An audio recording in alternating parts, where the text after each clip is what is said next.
order. Call the meeting order.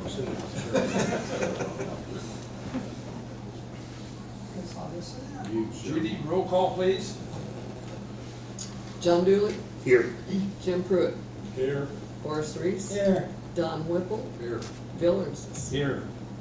Approval of the agenda. Anybody need to add anything, subtract anything? If not,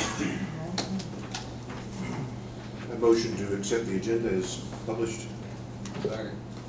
All in favor? Aye. Approved. Judy, would you want to read the minutes, please, from September the 28th? Board of Aviation Commissioners, Monday, September 28th, 2015. President Bill Ernst has called the meeting to order at 7 p.m. Board members present were Horace Reese, John Dooley, Jim Pruitt, Don Whipple, and Bill Ernst. Paul Shaffer of BF&S, Airport Manager Jerry Scheidler, and Airport Assistant Manager Bernie Green were also present. Judy Kirk performed the duties of secretary. The meeting agenda was reviewed. A motion was made by Horace Reese and seconded by John Dooley to approve the agenda as presented. The motion passed unanimously by voice vote. Judy Kirk read the minutes from the August 24, 2015 regular meeting. A motion was made by John Dooley and seconded by Jim Pruitt to approve the minutes as read. The motion passed unanimously by voice vote.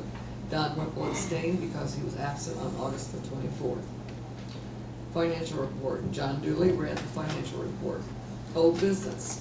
Bill Ernst reported that there is a conflict for September 29th start date with the paving contractor due to equipment breakdown, and that the new start date would be Wednesday, September the 30th at 10 a.m. Bill Ernst also noted that the pavement on the entrance road to the airport was damaged during Power of the Past. Bill has contacted both the Power of the Past and the county, and they have agreed to help with paying the cost of the repair. The estimate to repair the pavement is approximately $500. O'Mara will be able to do the repair work at the same time as the ramp resurfacing project. Jim Pruitt made a motion to pay for the repair work to the pavement. Don Whipple seconded the motion. The motion passed by voice vote. New business. Paul Shaffer reported that the FAA, represented by Bob Escobar, Program Manager, and Marty Blake, NDOT Director, had conducted their annual inspection on September the 15th. All went well. He noted that BF&S participated in a conference call with the FAA on August the 28th. A response to their comments was submitted to the FAA on September the 21st. Paul also reminded the board about the upcoming Aviation Association of Indiana annual meeting in Plymouth, Indiana, October 13th through the 16th, and a barbecue to be held in honor of Don Manley on October the 13th in Indianapolis. Approval of bills. The bills were presented for approval to pay. Horace Reese made a motion to approve the payment of bills. Jim Pruitt seconded the motion. The motion passed unanimously by roll call vote, 5-0. Comments from the board. John Dooley introduced a resolution calling upon the Board of Aviation Commissioners to issue a statement of appreciation to Don Manley for his many years of service to the board. The board agreed unanimously in support of the resolution. There being no further business before the board, Don Whipple made a motion and John Dooley seconded the motion to adjourn the meeting. The motion passed unanimously by voice vote, and President Bill Ernst adjourned the meeting at 7:14 p.m. The next meeting is scheduled for Monday, October the 26th, 2015 at 7 p.m. at City Hall in Greensburg, Indiana. Any additions or changes? Move to approve. Second? I'll second. All those in favor? Aye. Approved. John, if you want to read the financial report. Okay, the airport board financial report, we're broken up into the three separate accounts. In our airport improvement account, our current balance $41,113.42. In the aviation rotary fuel account, $88,158.94. Airport operations account, $175,661.50. The total of all airport accounts combined, $304,933.86. Okay. Old business. Ramp resurfacing has been completed. Jerry, you pleased with it? Yep, looks good to me. Okay. We got a punch list, they're gonna check a couple Yeah. things yet. All right. I say if Jerry's pleased, it's probably pretty good, because Jerry's pretty particular. I have a question, Mr. President. Yes, sir. Will we seal that next year, is that the plan? Probably not. No? Why not? It won't, with the FAA's P401 mixture. With the FAA's P401 mixture, you shouldn't need to seal. Okay, I was mainly concerned up around the fueling station. Okay, yeah, where you might have fuel spilled on that. Yeah, if you're gonna have any fuel sumping or any issues like that where they may discard the fuel on the asphalt, it would be a good idea to put I've a. seen what fuel can do to asphalt. Yes, yeah, if that's a concern, the FAA now recommends that fuel not be discarded onto the ground, so you wanna, encourage your tenants to use the gas jar and to place that back in the tank after it's been through the proper filter, yeah. Thank you. Otherwise, the FAA recommends sealing the cracks and any surface seal every 3 to 5 years after the asphalt's been. Thank you. Okay, and also the repair of the access road was completed, this is pretty good.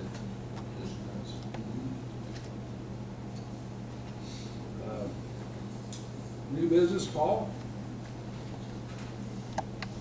Sure. I do have the basically 3 items that all revolve around the ramp resurfacing. The first item that Jerry alluded to is the punch list. There are 3 punch list items, which is confirming DVE payment to the contractors, subcontractors. Also, some fill dirt around the perimeter of the project needs to be completed as well. So once those items are, and then the cores, they test the asphalt, they drill cores in there. Some of the asphalt material that they put in there got a little high, so the contractors to come and make that flush again, so it doesn't disrupt your snow plowing this winter. So once those 3 items will be done, then we'll recommend releasing the retainage next month. But for this month, we do have a progress estimate number 1 to pay the contractor. And this progress estimate is for a total of $66,141.92. And then there is a corresponding federal pay request number 2 on this grant. So this is your AIP number 11 grant. And so the total federal pay request is $63,202.17. And that gives you the 90% of the contractor's amount plus the amount to pay our inspectors to be out there during the project when there were. So we will need board action to get those documents into the FAA. As was reported, all the acceptance testing passed, and we've got those three items which we're not asking for payment for now. That'll be next month. On the progress estimate, I should point out that we are not paying for the seeding or the painting or the topsoil or any of those items related to that work that has not been completed yet. That will be submitted to you all next month once it's completed. Okay, we need a motion to pay these. If anyone would like to make a motion, Yes, Do we require a motion? I know it was, I guess it would be motion to pay bill. It's of course passed a motion to do the work originally, so I guess we need a motion to pay the bill. Well, are we paying the bill, or are we submitting a request to the FAA? request. Both. So it's progress estimate number 1 is to pay the contractor, and then partial pay request number 2 is to get the 90% of the federal money back to you all.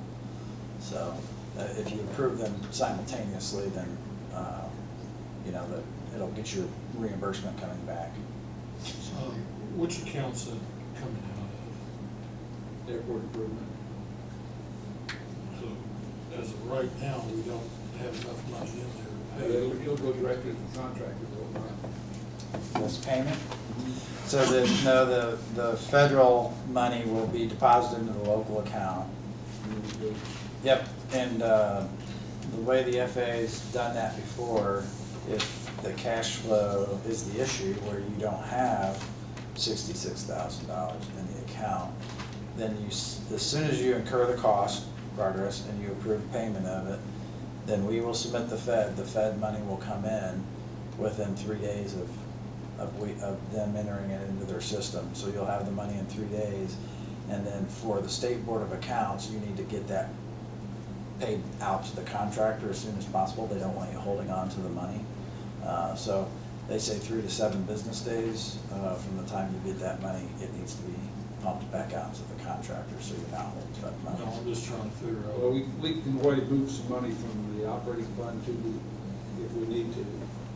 Well, that's what I'm asking Yeah. here. I don't want to put the cart before the horse. Yeah, I It understand. sounds to me like we need to have the request, we need to move first to have the request sent to the FAA, and then upon approval from the FAA and submission of funds, to immediately pay the contractor from that disbursement. Yeah, That's what it sounded to me like. I would word your motion exactly like what you just said there. And also move that. I move like he said. All those- Let's do the roll call, Lloyd. Vote, please. John I'll Dooley. second it. Did you call me? Yes. Yes. Jim Pruitt, Yes. Horace Reese, Yes. Don Whipple, Yes. Bill Armstrong. Yes. Okay, and I have to sign those. Yeah. I'll bring them up after the meeting. Next, the approval of payment of the bills.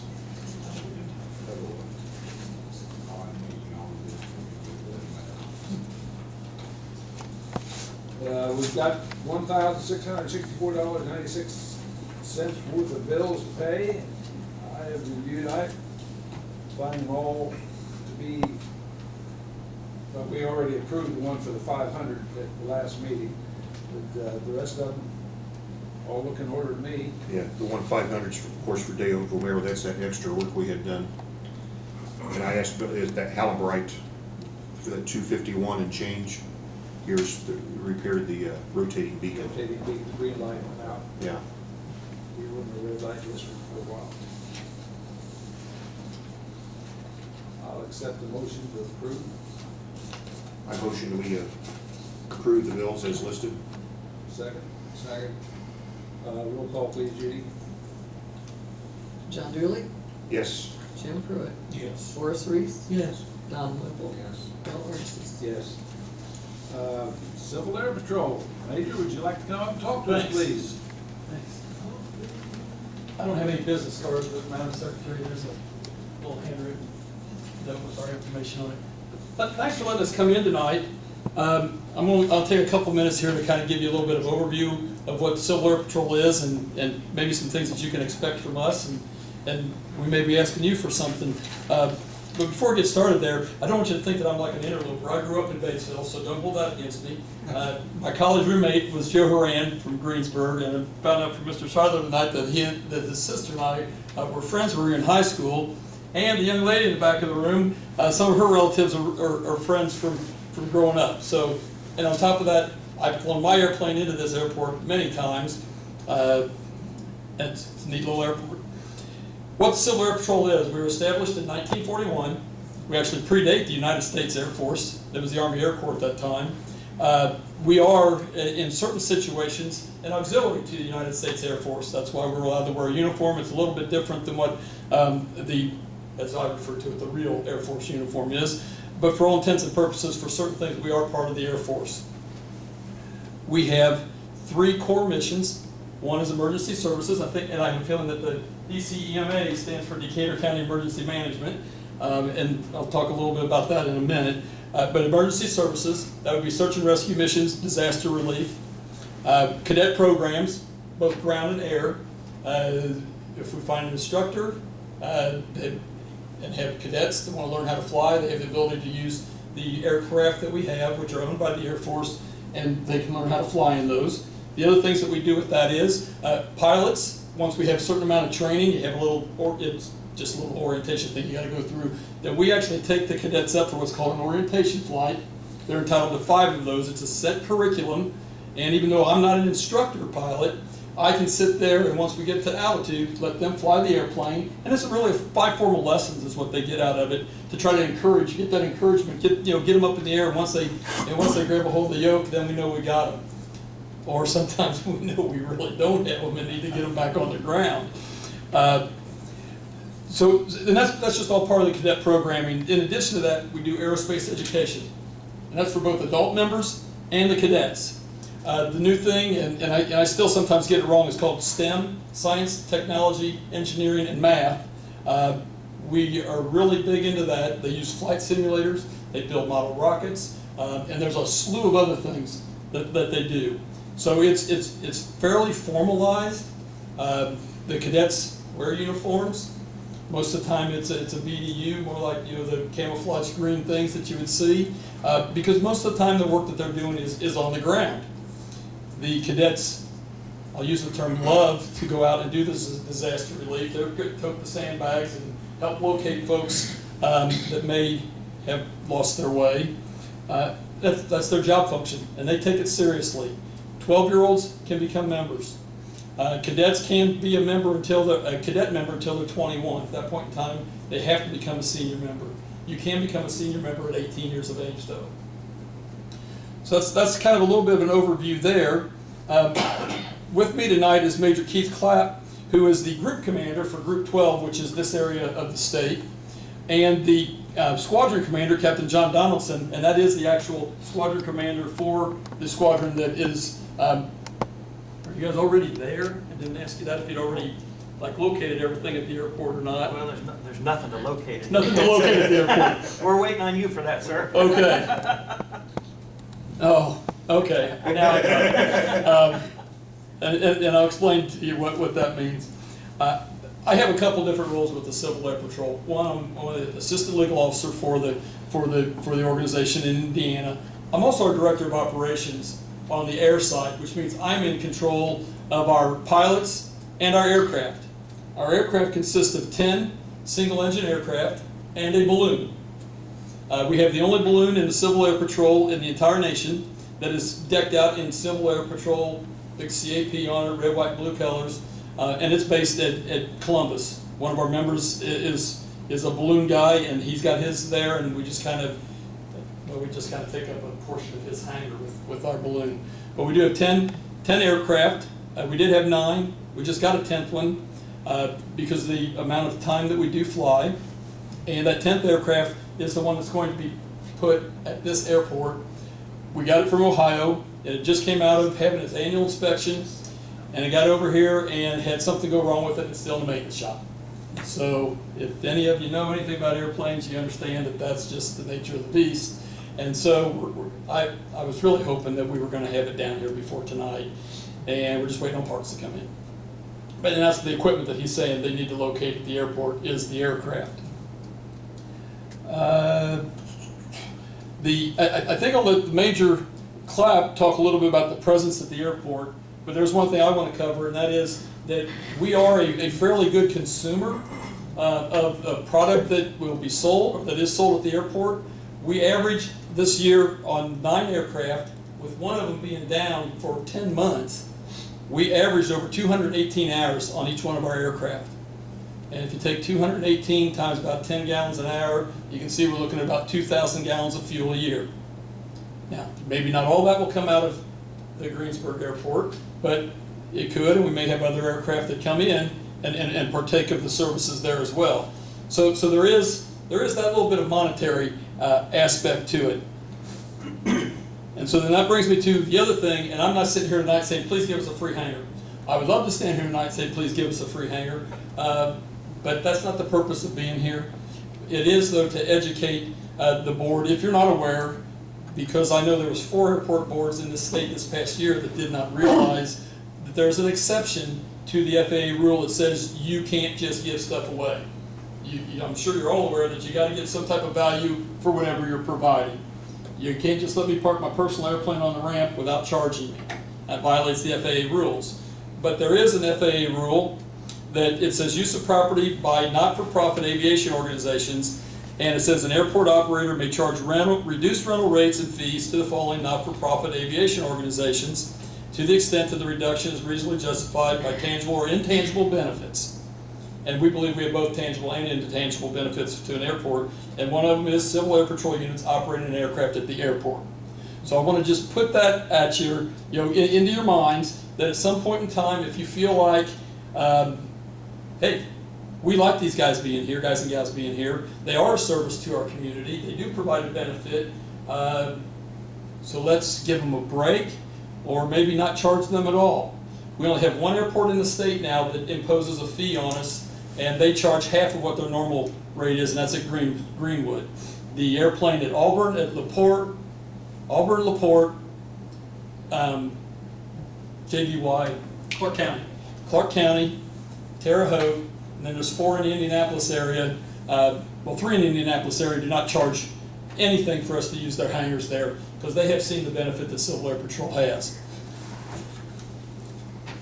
So you've been educated now. Here's why I just really ask you to put it into your mind, is because our members have to pay that. We are a non-paid professional organization. The Air Force gives us $0 to hangar the airplanes that they own. They do maintain them. They do pay for some of the fuel, but our members also pay for some of the fuel, depending on the type of mission that they're flying. So this is money for the hangar. It's money that does come out of these individual squadrons' pockets. Okay. So I'll talk just a little bit about the emergency management. We do have several MOUs with emergency management agencies throughout the state, and I really, if I'd have known you'd been here, I'd tried to talk Justin Clevenger, who, one of our guys, and he knows everything about how we run that program. I don't know too much about it, but we do have that ability.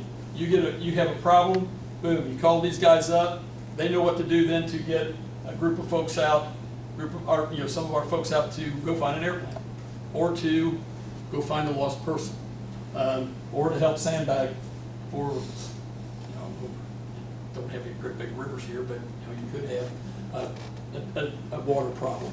So anyway, that is one of our job functions, and we operate pretty cheap. Generally, depending on the asset that's used, manpower is free. So you can't beat that problem. And the kids are pretty competent. The adult senior members, sometimes that's questionable about their competency. The only cost would be is if we use aircraft, then there is a fee that gets involved with that, and that's beyond the scope of tonight. So that kind of gives you a little bit of an overview. I'm a lawyer by trade, and so I know I talk really fast, and I'm just trying not to take up much time, but I am willing to answer any questions. If there are none, then I'll just ask. Yes, sir. Yeah, first of all, I'd like to say I'm pretty excited about Civil Air Patrol being here in Greensburg. I think that's a great thing for the community, for number one. And just a question, you've got your aircraft in the balloon.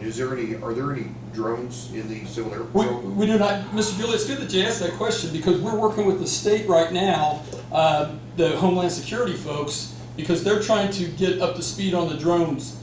And this is something that's really new, and we are taking steps to figure out how we can do that. The problems with using drones for a lot of things is you have to have a line of sight with them. Great at a fire, if you want to stand on the sidelines and you've got to get something 150 feet in the air, 50 yards from you.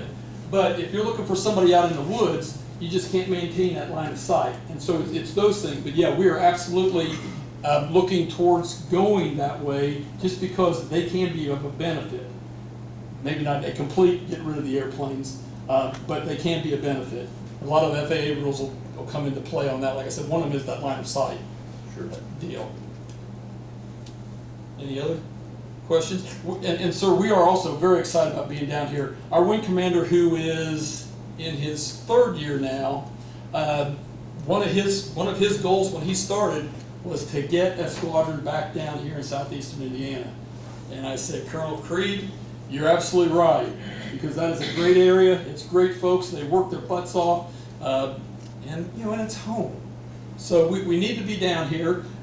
These guys said, yes, we will get something started, and they have, and we're hoping that and they're going to have what's called a composite squadron, which means they're gonna have both cadets and senior members. Because, it's one thing for us to go flying, and do the things that we do, but getting the kids involved is so crucial. And it does, it turns them into leaders. Cadets go to the Air Force Academy, or maybe one of the other service academies.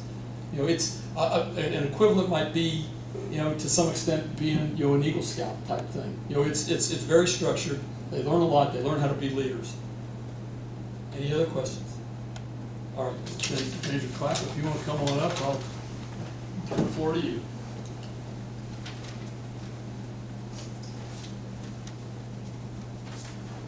Good evening. My name's Keith Clapp. I also live in southeast Indiana. I'm actually down in Lawrenceburg, but as Major Frazee stated, I'm the group commander for essentially the southern half of Indiana minus Indianapolis. Captain Donaldson will be the local unit commander here. So basically what we're looking at is someplace to park the airplane and someplace to hold our meetings. Meetings are generally once a week. And as far as the hangar goes, the hangar itself is actually big enough to park the airplane and store the things that the unit is going to need. The only additional thing would maybe be to be able to use that FBO room in order to have formal meetings as far as just taking care of unit business for a couple hours on Sundays is when the unit meets. Our big thing, like Major Frazee said, is getting the kids involved, getting them excited. We are in no way a recruiting platform for the military or for the Air Force. There are benefits to the cadets if they choose to go that direction at some point, but they're no way obligated to do that. And that's one thing that we always want to make clear to parents when new cadets do come in. Now, that being said, about 10% of the incoming freshmen at the Air Force Academy every year are Civil Air Patrol cadets.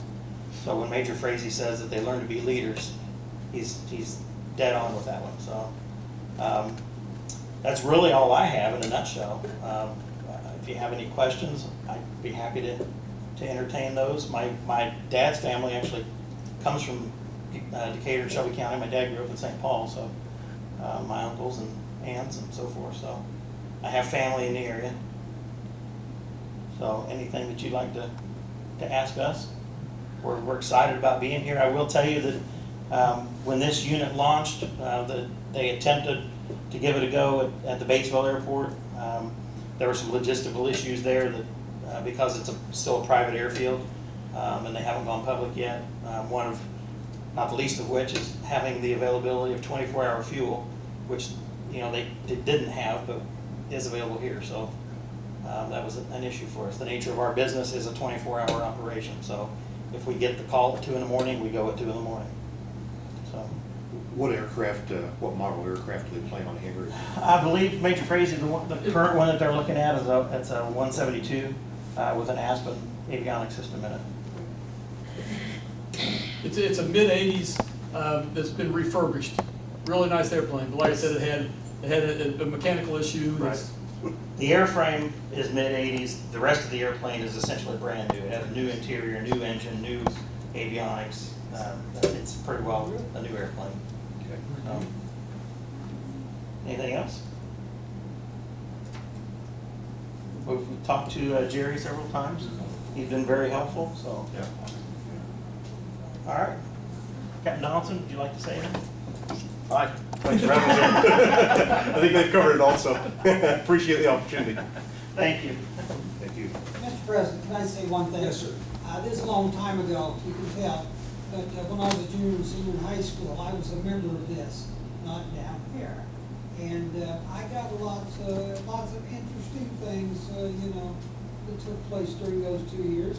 Then I went away to college, and that went other directions.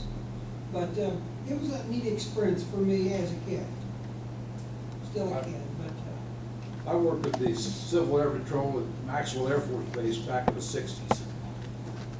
They had big, I think the whole United States came in there. That's where our national headquarters is still located there. Is it? Yeah. Okay. I would have been in the mid-50s. Don, don't say anything. All right. And Mr. Reese, if you'd have stuck with it, you could have retired by now. So. Okay. Anything else on that? Mr. Douglas, you wanna say anything? I don't think so right now. Kinda, I mean, it's a new opportunity for us. I don't know how many pilots are available to pilot their aircraft or things like that, but, you know, exciting to have an opportunity like this at Greensburg and be, you know, we found that through a lot of our district programs, we're a lot more regional to everything than everybody thinks we are. With our ability to get down into Ripley County, Jennings County, Franklin County, and that's why a lot of our Homeland Security assets have started to be housed here, because they realize the hub that we have here with the 74 infrastructure, and then getting across over to 65 pretty quick or down onto US 50, so it would be a good opportunity. Anyone else on it? Any comments from the board, Mr. West? Question, what's our timeline and having the aircraft here, get started with it? The timeline on the aircraft, like I said, I was hoping it was gonna be here by today. Really, it was, what, 2 weeks ago, we were hoping it was gonna be here. And it had a problem in Ohio getting here. And then once it got here, it had a magneto go out on it at the very first flight that we had. So if the magneto shows up tomorrow, that airplane could very well be here tomorrow night. It's just I mean, that's how close we are on it. Do we have a place to house it? Yes. Sue? I'd like to, at least next meeting, discuss or, Financing, yeah, what we might want to do. double the Wait a price. second. We are looking for members. Absolutely. To discuss what we might be able to do with hangar rental there, so we kind of think along those lines. I'd like to think about what we might be able to do for them on that. We will work something out. Anything else, comments from the board? Sounds great. I'll entertain a motion to adjourn. So be it. Do I have a second? Second. All in favor? Aye. We